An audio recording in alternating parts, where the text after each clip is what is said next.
terwanyumirako nga tuli mu ddukola terwanyumira kuba kati nze nalabanga ngenda tumukola luyimba lwa buseeko era ngamba bagenda tukwata tuka mu vaasi kati ate nga tetulina chorus kati oli awale yabagamba mga naye ekigambo nkudi ekyo kisobola okukola kolye ti ngateekayo kigambo teri bigambo bibangamba bijjuza ddembe mu mutima gwange era bona benasanga nga babanga banvuma nga leka kati mwabadde mulowooza kyokkola ekiyimba ekyo badde mulowooza ki tona Uganda music wakabi yesabaawo niye omwana ayimba naduka kufa alusi bamusudde n'eddalu takubye yiti kachibula nti omwana avaayo nafuna title ye naga kanfire kwenu nengolooza lwaki ti music omulungi takyatambula ne bwokola otya simanyi kiki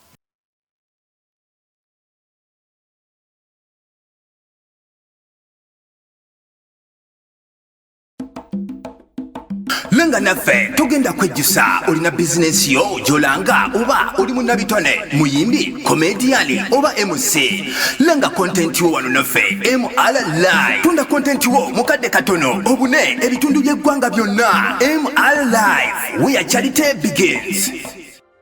MR Live kwetuli amanya bampita Metani Krabongo oba Rima Sam wewa ogumwana katonda ali atugoberera wasuuzo otya wasibyo kya katonda kwagadde atya kusaidi yanga akyakuuma era nsuubira byategese ku meeza yange binene nnyo ekitenkanika oyo ateekateeka obulungi maaso g'abalabe baffe ku meeza waggulu ne babiraba ne batumbira ne babula okwetuga kye katonda waffe atayongerwako dunda lugaba atagattibwako kiddamu nti singa nze seekwekako mu Kristo singa amagombe gandi adda nkyali mulamu olw'okuba nasalawo ne ngamba nedda ntambudde nnyo obulamu obwensi naye olwaleero kaneekwekako mu Kristo tulabe okuva bwe nakitandika obulamu bwakyuka nkolanga obujulizi era nkolanga enjiri eri bannanga abalala naye mwekwate osanga kyokka kyeyetaaga olwanye n'ensi okozeseza amagezi go buli kimu okikoze kiganye leka kala akutegerereko komueyo kukola omwezi gumu olabe kozeseze tamiro ebiragala okubye nnyo ebikonde engumi obwenzi obukaba n'ebirala biganyo ku working out mukwase okubulamu bwo ogambe nti nedda kankyuseemu katini abadde anywa ecupa za bbiya 10 nga sinneebaka kati kanywe mazzi abadde akabawaza abaana abato abakulu n'abakadde kakati kambabulira omukwano n'okwagala ndabe katonda wanantuusa mugezese weewaawo tuli mu back to school campaign nabo Charity Foundation be bakama bafa abana 17 badda ku ssomero kitegeeza ki buli kana kawa emitwalo 3 obukadde butaano mu emitwalo 10 twafunye ebikozesebwa naye tunafuna school fees gwali eyo so tukwatirako kyonna kyoyina oyina mutwalo gumu oyina emitwalo 2 oyina emitwalo 3 osobola kadde kamu oba bonna obusobola gwawo omwana omuto naddala buno omwana tujja ku street oba wadde katonda gwagabula omunaku nojjuza eddembe ku mutima gwo n'okwagala ddala oba wadde katonda ekijjulo nze nzikiriza nti yatutondera kyatuwadde obulamu ayina ensonga lwaki akyabutuwadde weewaawo nzize n'omu ku bavubuka bakyasinze okuba talented ku mulembe gwaffe bw'okola ekintu nekiyitawo katonda aba akwazise buyinza era ekibuzo kiri nkyo naabukozesa otya ngezezaako okumunoonyereza mpaka katonda bwampadde omukisa ne mufuna ba celebrity bano baziwunye okutuukako ne mukama agonzeza omutima gwe nangondeza obulamu tankalubiriza paka bwe mulese paka wano omukulu ono bye ennyimba nnyingi bwetwogera ku Lily Puzzle ndowooza olumu ku luyimba lwe oba oluyimba lwe lukyasinza okuba olw'amaanyi omukulu ono n'endala Spice Dana n'abalala azze abatetenkanya era ng'akozesa obukugu bwe okubasembereza amatu g'abawuliriza n'okwongera okubaagaza ensi yaffe awo nno we neebuuliza waliwo oluyimba olwankwata ennyo mu babiro mu by'okwewuunya lwe bayita enkudi omukulu ono yaluproducinga kibadde kinnumiriza nnyo paka bwe mufunye n'ebibuuzo bye binyagala omubuuza ye ng'omwana omuto kyatandika kikyawulira atya okuba nga bamutenda olw'amaloboozi ago weewaawo gye balekosemu obulamu oli mwana muto fresh and clean Mbondaba. Omasa. Wa. Katonda akufudde ekimuli. Ndi muto wano just ku myaka. Nenga mu birowoozo. Oli mukulu ekyo kisinga obukulu. Amanya bampita Tricks Production. Tukola ne studio bagita Horse Beats. Embarasi. Wewekola bweti ng'esuula ebivuga. Embarasi. Weewaawo. Omukulu producer. Ready Puzzle. Yakutuukira ne mukola oluyimba lw'enkudi. Enkudi eyo erimba producer no bameka. Babiri. Enkudi eyo erimu producer kubata Montez. Nkola naye muganda wa. Tukola babiri. Erimu nange. Yakuba nze ya voicinga. Tenizo kugamba. Nze yali codinga juga ati enkudi eyo tetwakuba bivuga. Yali mento. Yali dabu. Yagayonte daka. Amitani. Nga yali dabu. Mtesa pro yagituweereza. Tuvoicinga. Kali nze sateeka mulogo. Bwe tudda ku luyimba olwokusaidia yange nina foundation nina obwana obusukka 117 obwana bwa Katonda obw'obuto. Lwe luyimba olwasinga okuleetanga obutakkaanya ku foundation. Lwe neetolamu n'enkomawo ng'obwana budutaddeko nga mpulirira ddala bubi. Nga bagikuba. Kakati nafuna challenge okugamba abaana bange nti oluyimba olwo lubi. Ninga ate balaba oluyimba luli buli wamu. Kati nga bangamba ne anko naye taata kati otugamba otya nti oluyimba lubi ng'ate ffe tulaba lukuba ku radio tulaba omuyimbi aba ku TV n'ebirala nedda gwe tuwaka totwagaliza ankolako okaddiye ne bagamba neesikaddiye neze mpulira lubi kakati ne lunteeka mu kaseera akazibu ak'okulunnyonnyola lwaki lubi gwe nga gwe producer. Olaba endongo eno ekyuka. Wano bakafeero bayimbanga. Bakamiri we bajja bakafeero bajja badda kuno baga abasajja bonoonye endongo. Ndongo tekyategeerekeka. Tategedde. Tika naffe bakamiri wetuze mu gundi yaabwe baga afa bakoze eki? Abonoonye endongo. So ng'endongo teyonoonese. Just ba upgrade. Tetugenda kuba ku kintu kimu. Gwe nga producer otaddeyo microphone mugitesitiza amaloboozi gayitamu kulaba ku mix awo buli kimu okijjayo bw'oyisaamu bw'ogamba kituyite wano kiki ekyakujjira mu bwongo ng'omuyimbi asudde ekigambo ekisooka tudde emabega wa kompyuta bwezijukira olunaku olwo kigambo oluyimba olwo lulimu n'enkaayana nnyingi. Nosanga oli akayana ati nze yaluwandiika biki nga abantu tebamanyi kituufu. Era nosanga by the way bayagala n'okulwana nga oli adde yaga nzeewandiika enkudi naye just nga yawa idea mu studio mwalimu bangi mwalimu nga bameka nze yali arecordinga twalimu basatu mulasijja mwogera twalimu basatu bya musajja asudde ekigambo yaleeta ebigambo bye idea yagireeta nga n'amazina tugenda yajja sibigambo yabijja twali tubimuyiyawi twayiyiza mu studio nga obimanyi yajja na luyimba mwatula abantu basatu ne mutandika okuyiiya tuyiyawo biki nteekayo track tuka mu verse kati ate nga tetulina chorus kati oli awali yabugamba mga naye ekigambo nkudi ekyo kisobola okukola koli ti ngateekayo kigambo n'amazina bagayita nkudi webakakingata kaso kati neera nyinayo neguno Irina Ready Puzzle tukyali wano ku nkudi kubanga ku myaka gyo ne ku brand yo ndowooza omuntu bwakubuusabuusa bamusobya weyawudde nnyo olaza abantu nti yo talented yo gifted katuli ku mindset ne ku vibe yali mu studio naggwe nga producer oluyimba olwo does that song make you proud okuga nti ne ku profile yange wendiba nga mpummula baliruwandiikako oba walukola n'oluka akaseera kuba oluyimba olwafuna challenges nyingi kati wadde okimanyi nti ku posta y'enkudi kwendi naye abantu tebakimanyi ku show posta ya show ku luyimba posta yalwo tebakimanyi lwaki bakuteekako andi nze ya voicinga ate tebandi ntaddeko nga saakola. So oluyimba olumaze okufuluma abantu batandise buli omu okukasuka ebigambo bya lulowooleza gwe nga gwe kiki ekyakugira mu bwongo waliwo watuuka nogaa nti ane twayiseewo nnyo oba wanyweza bunyweza nogaa nti kati nabakubye eno andi kati mu ndongo muno okola ekyakabi abasinga bakukyayi so kati gwe olina kukola kikyo ng'omanyi kikutwala mu maaso kubagala onadda ku bigambo by'abantu ojja mu malako kwa buli omu aba n'endowooza endala yaba alina kyagala okukuwa agasinga wakola bwoti wandifunye okategedde nene yeerabira tono Uganda music wakabi yesabaawo naye omwana ayimba n'aduka kufa alusi bamusudde n'eddalu takubye yiti kati obola nti omwana avaayo n'afuna tayito ye naga kanfire kwenu naye ng'olowooza lwaki ti music omulungi takyatambula ne bw'okola otya simanyi kiki music omulungi takyatambula ne bw'okola otya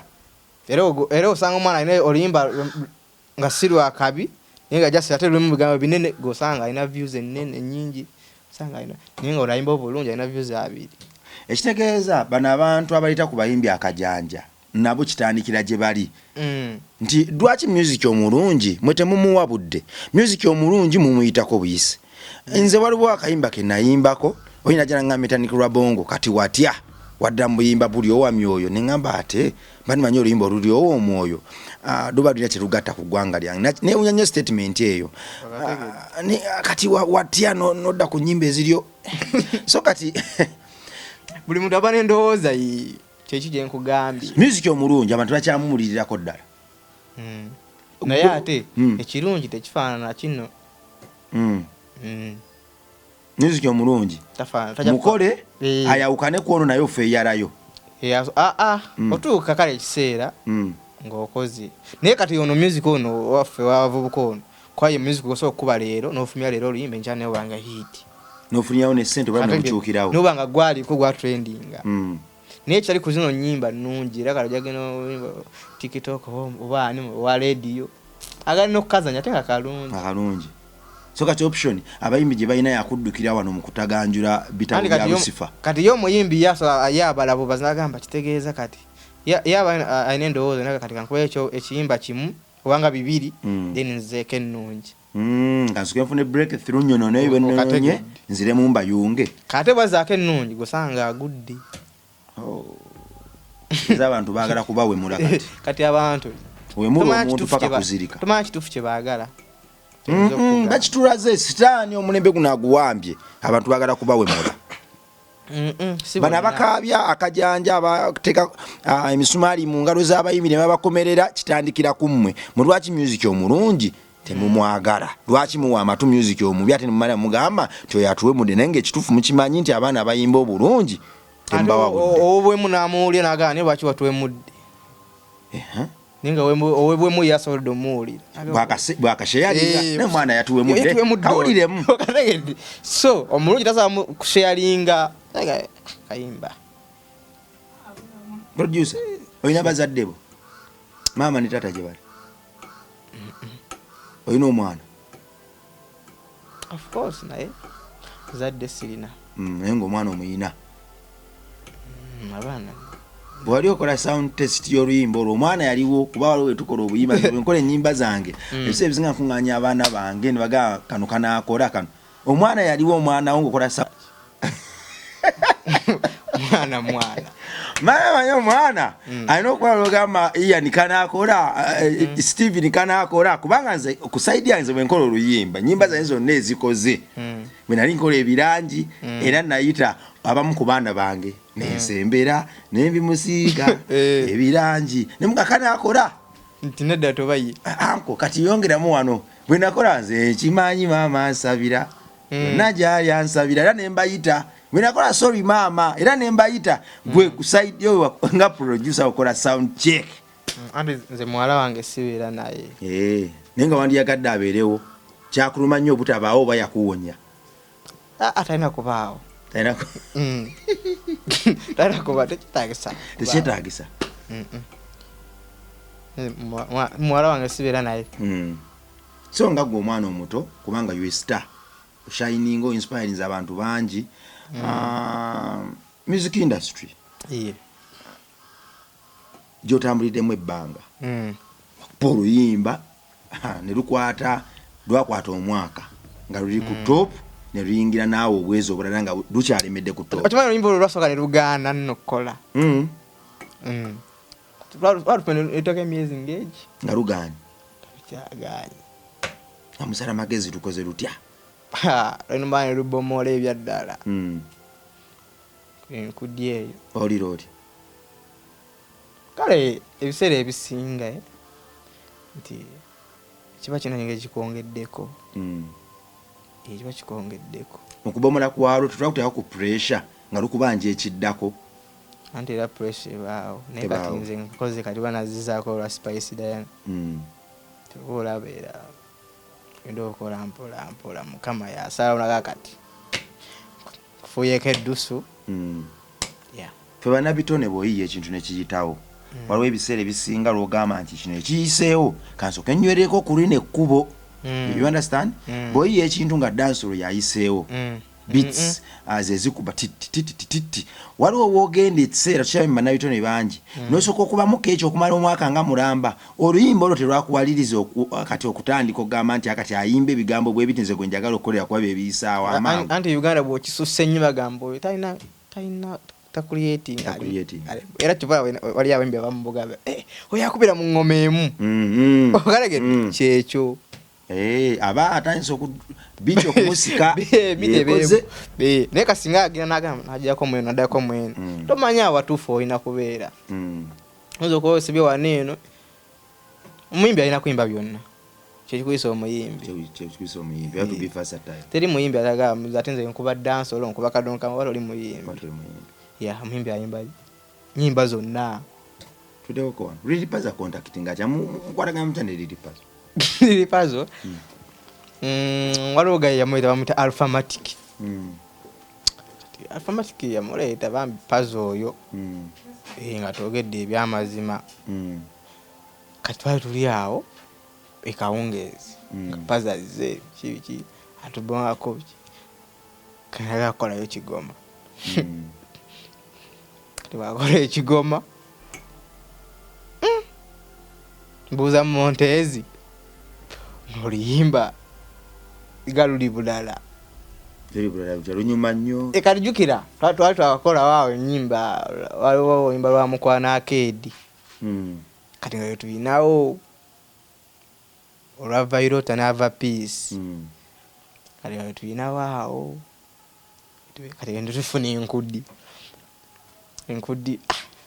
Kukyemanyi enkudi yaleeta emikwano mingi. Yaleeta abalabe bangi. Yaleeta emikwano mingi n'abalabe bangi. Kikyotegeeza nti mubamu akwagala natakwagazaga kati yafuna atya. Yakajja anjuka nze nani akajja mu kibuga nga nampeeyo mu kyalo. Mayinza ndi mwana wenzaalwa w'Egomba Kifamba. Nali nakaveeyo Kifamba ntuuka okujja e Kampala. Nali nakava waffe Gomba nenzija wano mu Kampala. Embeera nga njiiya biki nga omanyi obeera mu bantu nga teri akumanyi. Omuntu aba akulaba bulabi. Kati nze nave mu kyalo natuukira awo ku binzaali awo. Kati week says enjala ennuma. Kati embeera awo neŋŋamba naye nze nazza gwaki. Oladeka awo n'owulira nga tolina plan B mu bulamu. N'ogamba naye kati ate nga bw'onyigiza nnyo ennyindo ofuneka ogiyolese musaayi. Kati nze enjala yannuma nga sirina gwe ngenda kugamba nti waayi mpaayo 10 oba mpaayo 2. Kati nze oba omuyaye yajja n'aŋŋamba kakati olaba omanyi okukuba bulungi naye lwaki nyina kyali wange alina studio konze tugende seetagana kukimanya. Egomba waliyo okola production? Egomba waffe waliyo production wamuyigira wa Gomba? Kati production okwiga production namuyigira Mubende. Nti nagenda waliwo kyali wange bamuyita clinics. anjigirizamu awo byanjigirizamu awo ku studio ne soka bigaana nga oyimanye ebyensi embeera oba oyiya kino nga kijja kati saayiga kati nali nakaliye muzeeyi wange n'afa nga ndi mubende kati taata we yafa kati nze mulenzi awaka nze mugalanda kati nga nina osobola okuvaayo kati ate we najja sente ne zimbula ezikola ki eziddayo eri soka mbivaako awo kati nemba nenunda embuzi mu faamu ey'omugagga eyo nayo omugagga eyo bamuyita Basaasa kati omwezi bampa emitwalo 12 eno story nyingamba ya ddala era bagimanyi bampa emitwalo 12 kati nze kye nakola ezo sente ze bampanga naziteekanga nga njagala yiga production naye nga teri yakimanyi kati bamala bansasula nenfunamu ekyasatu kyange nemyasa mu bindi nenzirayo kati ngenda omusajja wamutazi wa Rhythms so Rhythms yakuba kitooke kifansalira akola nnyo muzeeyi wange oyo kati nanjigiriza kati bwanjigiriza iya kitegeera ati abavubuka balwawo okuyiga ate kyekisasamanya ati nanyinamu omuzannyo kati omusajja manyi ye yankeranga kumakya nga nvuma akagwe tosobola kuyiga oli awo nga nisoye omusajja onanvumira kuyiga kati nemba nteekayo wiiki nga 2 nno kati nenjigayiga biki nenga simanyi era bulungi kati omusajja engeri gyeyali anvuma nnyo nga pula pintamye nempanga nekyayi kati nfuna kyali wange ampaddeero ambuuza omanyi okukola mugamba ye nenga simanyi nga nzijja ninnya ngenda ntebe eyo okubayita 2 kale production nnono okuyiga obulungi era buli mwana yali yayiga production kino kyebe kyakuyiga oyigira ku mulimu oyiga okola ebyaddala kwanza ebintu bisinga ebingi byonna nze mbyeyigiriza ebyaddala singa ebingi nze mbyeyigiriza naye kati production oyo atama tuwesanga olya byokola tebijja tatukawa noga naye nkoze ntya ate obwavu nno bulumira mu production era gutolooza mbu abaliyo mbu bali steady abasinga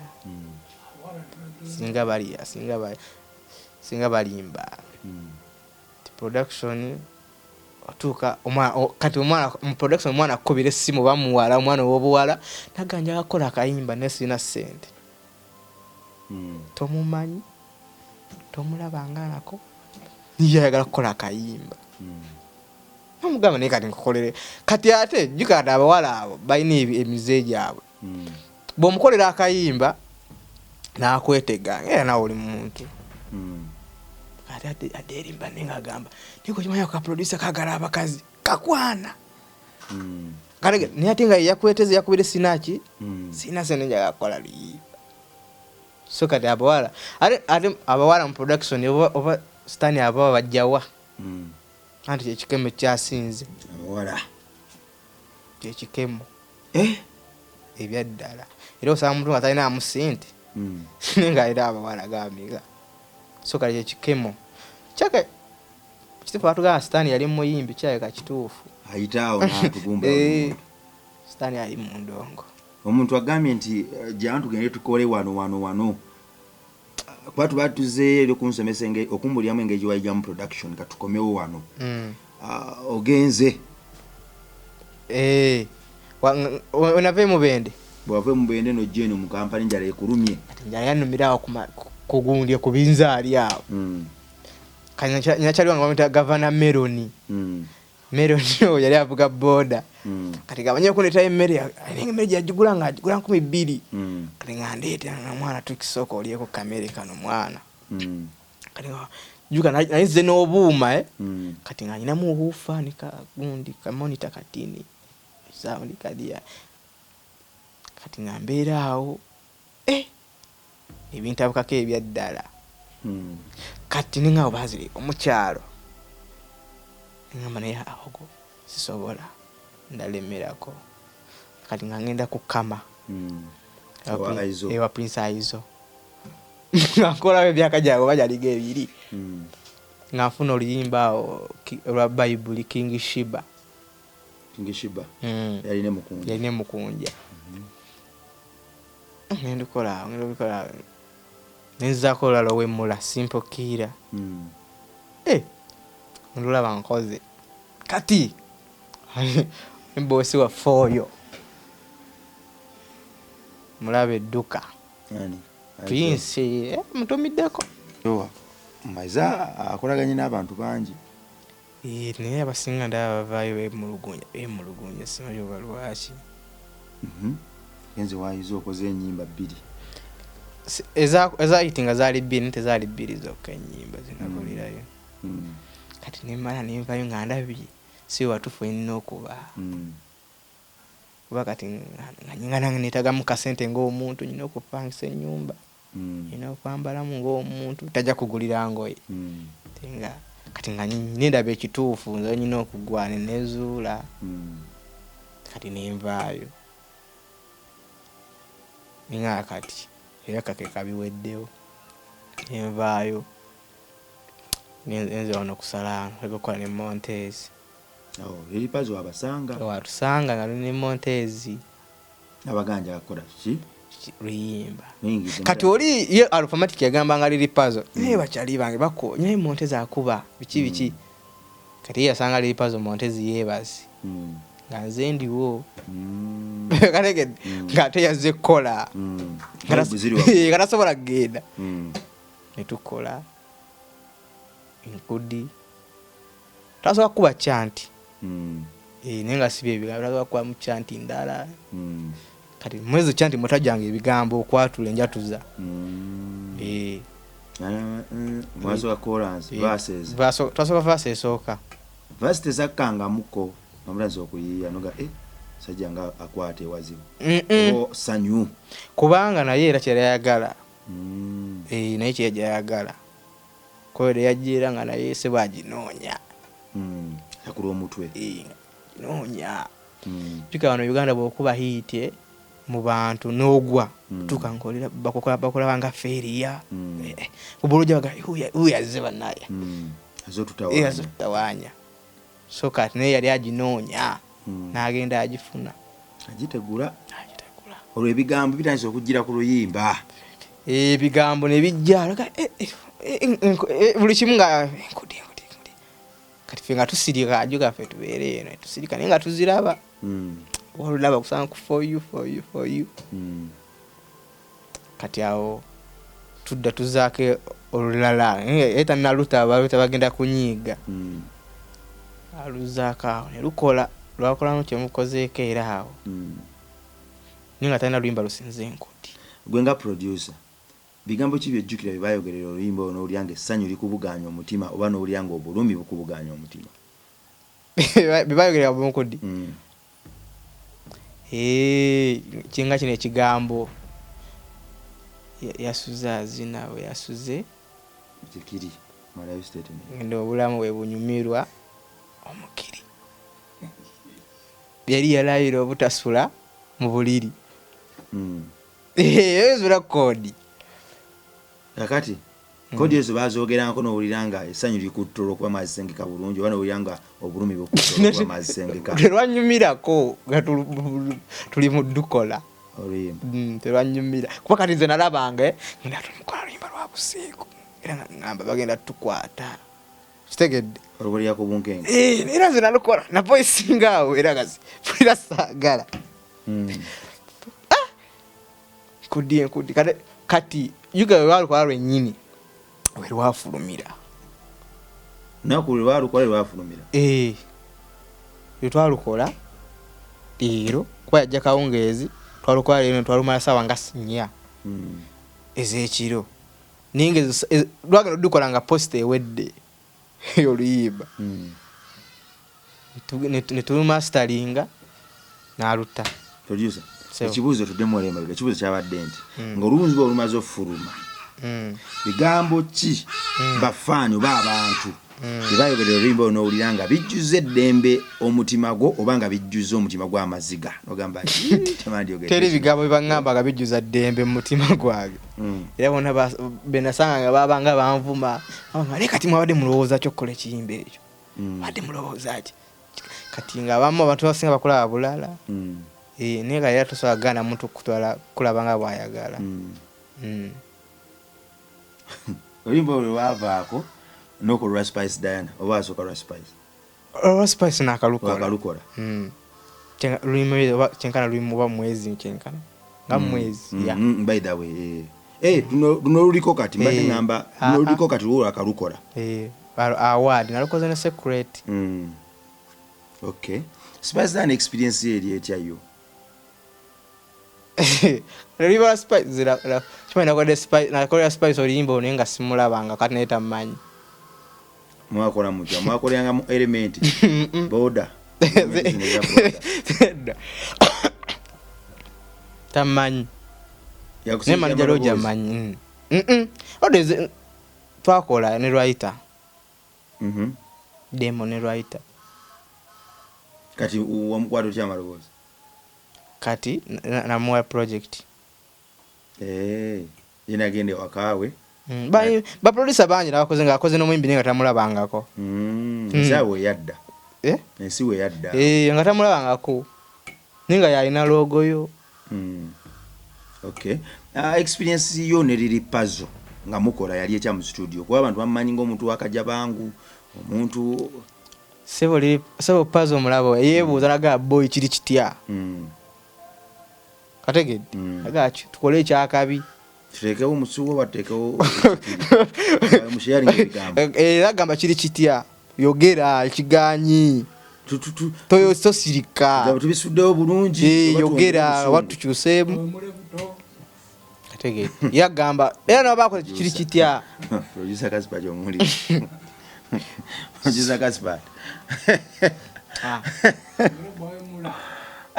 ng'akubuza kyatwongeremu wano so temwamufunamuko obuzibu wadde n'akamu ng'omukola walaba omuntu ali friendly omulungi okuba yankyawa akukyawa naye yaŋŋamba nsonyiye oba yansonyiwa ate yakukyawa mukola ki wamuvuma muvuma bwe muba ku TikTok okwo ne bakutuzaamu essimu ng'oyitira edda waliwo ebyaliwo era byabayimbi n'abayimbi naye by the way yaŋŋamba yansonyiwa yaliwo anti abantu bye bagala okumanyisa oli sitasitana banakyama abantu bali bagakye ekyaliwo wamukuba ngumi twamulaba ayina enkovu wano gwe wagimutuusaako omuyimbi w'eggwanga tubanga wamukuba yaŋŋamba boze ndi nnyo kusaidia King Saha King Saha alikyaliwo King Saha sikyaliwo yava ubibara gago nnyo kusaidia King changu kyayi yankubira essimu nalina olimba lwa mukunja atasero olupya lwalina olwo kati nemukubira nga bintuddemu bagala kunkwata kinga sibitegera kati nga sina plan B nengamba naye kankubire ku puzzle ono ndabi simba wakati upati yaffe ey'okubiri tugenda tandikira awo ennyini HK Property Masters oyagala kugula ttaka ebintu bikutabuseeko bakubbye nnyo beeyune gayaza mitiyana nakawuka kasenge tukooyo abantu abagamba nti ffe tulina ettaka mu Uganda yonna ne bamaliriza nti balina ttaka wadde buli kimu bakikyankalanyiza badduse katwasazeewo tuliringe n'abantu nti awo oli mu kuguwa nze mitiyana road gayaza ni nakawuka kasenge mbyewulira jangu katukulange mpola mpola tugenda solovinga obubbi bwakasente k'ettaka era mpola mpola tugenda kuzza emitima gy'Abannayuganda abasindika akasente kaabwe abatakolera wano okubagulira ettaka gyali gyafa. HK Property Masters beeyune ku namba z'essimu eziyitaawo bazze kusolovinga kunyiga biwundu natuggusa Client Beauty World gweoyagala kunyiriramu bimugaba nkanyanya oyagala kuddugalamu kwerukamu beeyune bagamba bagenda kwanjulo inambago ogenda kwanjulo ogenda kupate oba olususulo tolutegererako ddala bwe weraba mundabirwamu oba oyagala kukaaba kuba mulanga ansa baddamu emu ku emu ebibuuzo jangu nabyo bo ansa baba nazaawo Client Beauty World basangibwawo Machidi Coffees semaduuka kyasinza obunene bwe batuukirira omunno bajjuzaamu answer. Genda n'ebibuuzo byo answer zibaawo buli kadde. AK Fashions bakola ku byakwambala. Oyagala kuba pate kikumba oli producer nga muganda ngono gwennina oli mu celebrity world oyagala kuvimba mu balumya mitwe genda ku AK Fashions akunabukeera. Owanike bango ngoyita mukube ekikumba. Kwana n'ensi yange weeraba.